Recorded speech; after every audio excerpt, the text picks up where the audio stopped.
बिहार में आखिर ऐसा क्या हुआ कि एक दो नहीं बल्कि पूरे 17 आईपीएस अधिकारियों का तबादला हो गया है। और सबसे बड़ी बात कि सिवान और भोजपुर जैसे अहम जिलों के एसपी भी बदल दिए गए हैं। अब सवाल यह है कि यह सिर्फ एक सामान्य प्रशासनिक फेरबदल है या फिर इसके पीछे हाल की घटनाओं का भी कोई कनेक्शन है। तो चलिए पूरी कहानी इस वीडियो में समझते हैं। दोस्तों, बिहार की पुलिस व्यवस्था में बड़ा फेरबदल किया गया है। सरकार की तरफ से जारी आदेश के बाद 17 वरिष्ठ आईपीएस अधिकारियों की जिम्मेदारियां बदल दी गई है। इनमें सिवान और भोजपुर के पुलिस अधीक्षक भी शामिल है। अब जरा ध्यान दीजिए कि सिवान में हाल के दिनों में छात्र प्रदर्शन और पुलिस कार्रवाई को लेकर काफी चर्चा हुई थी। पुलिस कार्रवाई को लेकर सवाल उठे और कथित तौर पर AK-47 के इस्तेमाल की बात भी सामने आई।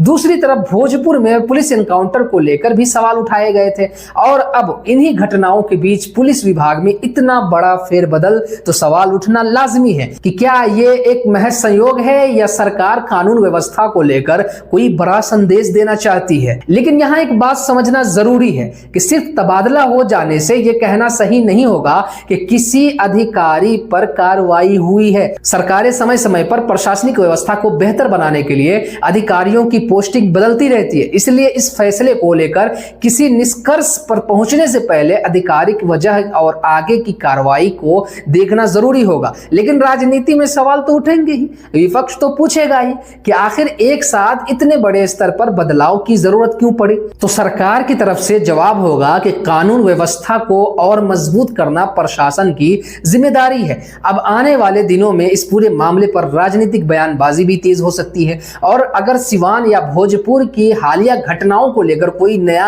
आधिकारिक अपडेट सामने आता है तो तस्वीर और साफ होगी। लेकिन आप बताइए, मैं आपसे पूछना चाहता हूं कि बिहार में 17 आईपीएस अधिकारियों का यह बड़ा फेरबदल आपको सामान्य प्रशासनिक प्रक्रिया लगता है या इसके पीछे कोई बड़ी वजह हो सकती है? कमेंट में अपनी राय जरूर बताइएगा।